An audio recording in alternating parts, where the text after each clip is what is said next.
Hey there, if you'd like to turn off the audio guidance on your LG Smart TV with WebOS 25, here's how to do it.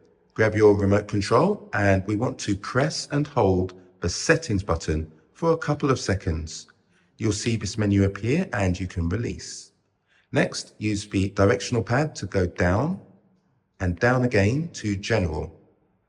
From here, we go across to the right to Accessibility and go across to the right again, and this will bring us to the Accessibility menu.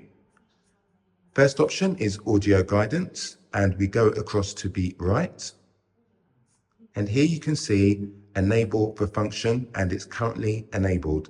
So let's just press the OK button to turn that off. And finally, we can have some relief from that annoying audio guidance. Now, to just get out of this menu, all you need to do is press the home button on the remote control, and now you can enjoy your TV. So I hope that's helped, and please check out my channel for more videos on the LG TV. Thanks for watching and have a great day ahead.